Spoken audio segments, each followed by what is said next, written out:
purple cow. And welcome back, my LLs, my Lubari listeners, my fellow real estate enthusiasts, and fellow real estate investors. Welcome back to another episode of the Lubari Real Estate Podcast, where our mission is to educate, inspire, and help you achieve financial freedom through apartment investing. I'm your host, Jason Lubari Olds, and today we're going to talk about something a little different but extremely powerful. The purple cow. Okay. Now, I know you might be thinking, what in the world does a cow, let alone a purple one, have to do with real estate? But wait, stick with me, because this concept will completely shift the way you think about finding deals and bringing opportunities to your investors. We're going to break this down into three parts. Number one, what a purple cow is. Number two, how to actually find the best deals in a competitive market. And number three, how to deliver those purple cow opportunities to your investors so they keep coming back for more.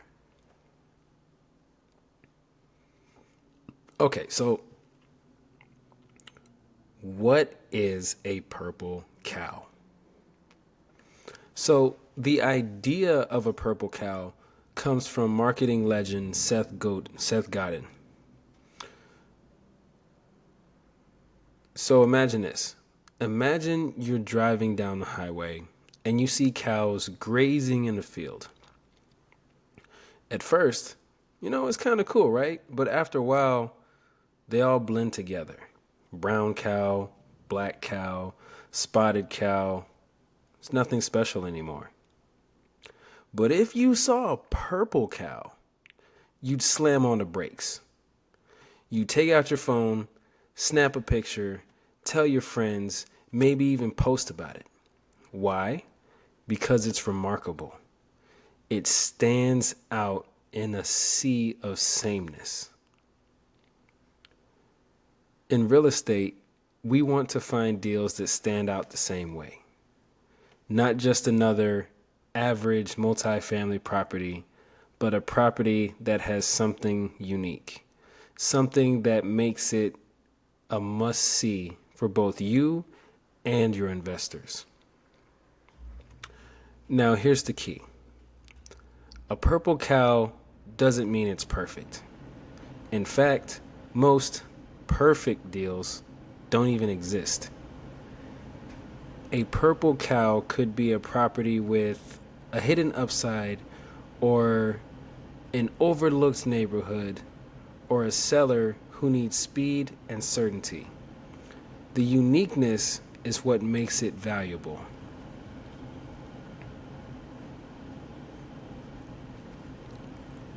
So, how do we actually find purple cows in real estate? Let's take a look, shall we? Number one, you build broker relationships. In multifamily, deals often never hit the public market. Brokers give first looks to people they trust.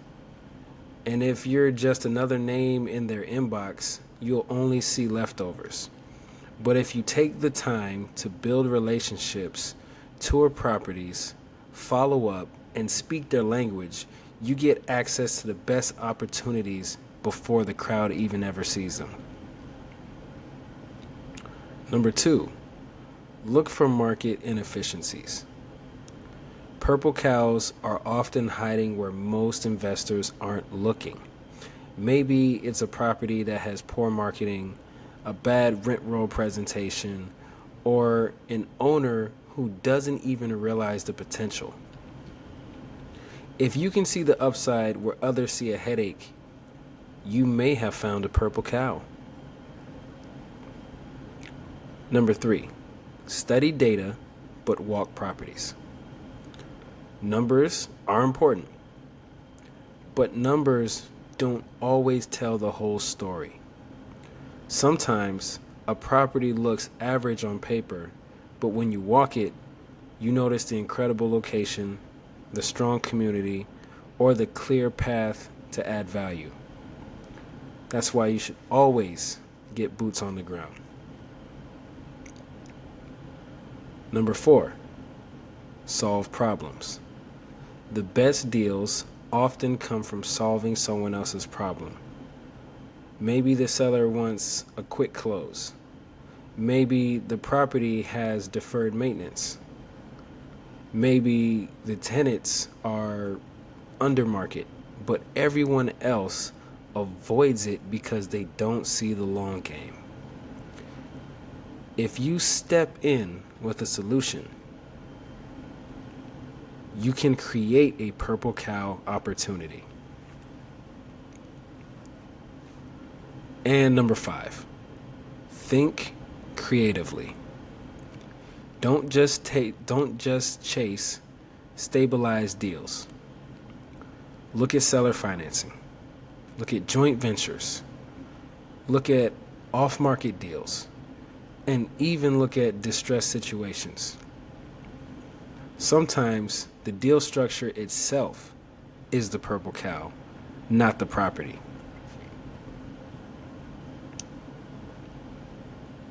Now, speaking of opportunities, let's talk about how to bring the best opportunities to your investors. Now, this is the most important part, because once you've found these deals, how do you bring them to your investors? Number 1, clarity over complexity. Investors don't want 50 pages of jargon. They want to know, what makes this deal special? Why should I invest? What's the plan? When will I see returns? So, simplify it. Highlight the purple cow element and make it digestible. Number 2, show the story. People invest in stories, not spreadsheets. If the deal is in a growing neighborhood, tell the story of the growth. If the property has untapped potential, paint the vision. Help them see what you see as an investor. Number 3, build trust through track record. Even if you're newer, you can build trust by being transparent. Show your underwriting process. Explain your assumptions and highlight your team's strengths. Investors need to know you're not just throwing darts, you're intentional. Number 4, consistent communication. Once they're in, keep them updated. Investors want to know they're in good hands. Even if everything is going perfectly, check in, send reports, and let them feel part of the journey. That consistency is what makes them reinvest. And last but not least, number 5, over-deliver. This is the real purple cow in investor relations. Do what you say you're going to do, and then go beyond. If you tell them they'll get quarterly updates, send them monthly. If you projected an 8% return and deliver 10, they'll remember that forever. Over-delivering builds loyalty. So let's recap. A purple cow is something remarkable, something that stands out in a crowded market. In real estate, you find purple cows by building relationships, spotting hidden opportunities, walking properties, solving problems, and thinking creatively. And when you bring those purple cow opportunities to your investors, you build trust, excitement, and a reputation that makes them want to invest with you again and again and again.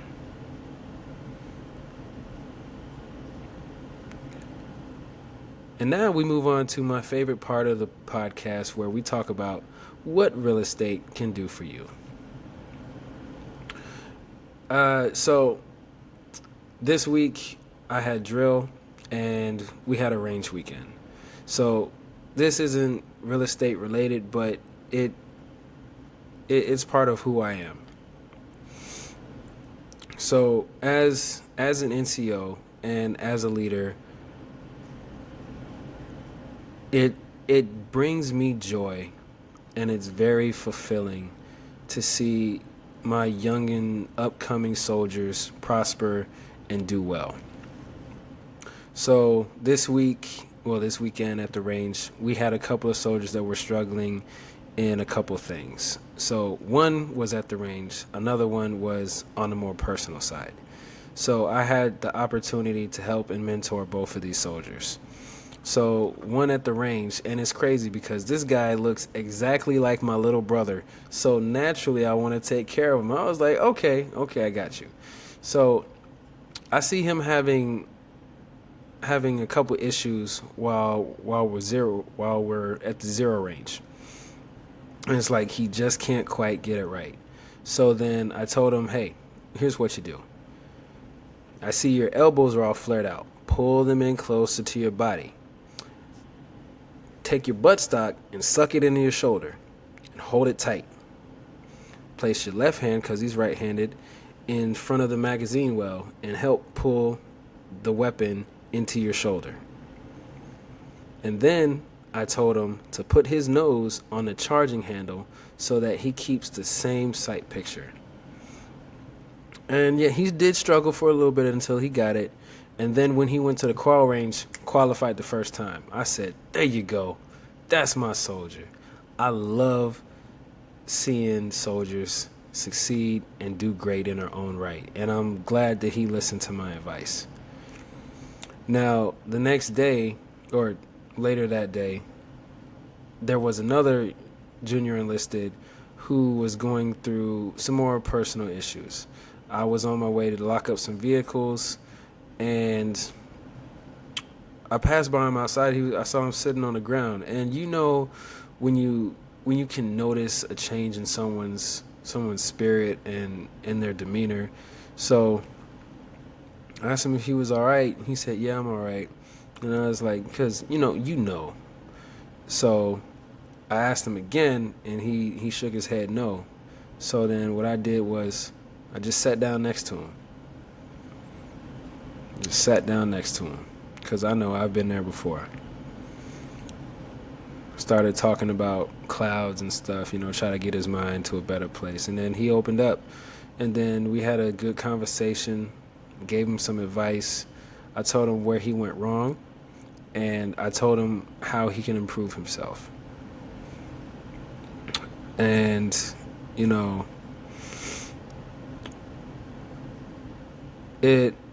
it was kind of tough, but the mood lightened up as the conversation went on, and I ended up having to have another conversation with him the next day because he was in a bit of an emotional state, and I had to also make a correction on him.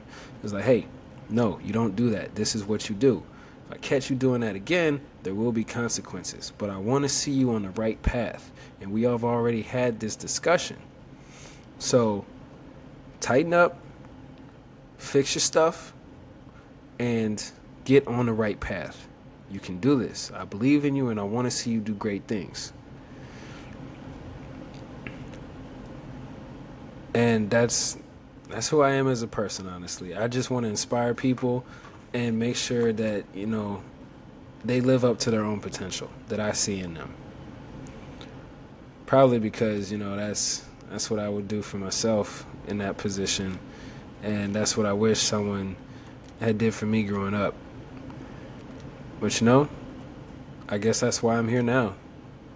So I can give people that spark and help them through different times in their life. But anyway, that's my little soapbox and my little rant for the day. But remember, at Lubari Real Estate, our mission isn't just to invest. It's to bring the very best opportunities to our investors so they can achieve financial freedom right alongside us. So, thank you for tuning in today. If you found value in this episode, share it with a friend, leave a review, press that like button, and let's continue to grow together. And until next time, keep hunting for those purple cows. I love you all, and be blessed.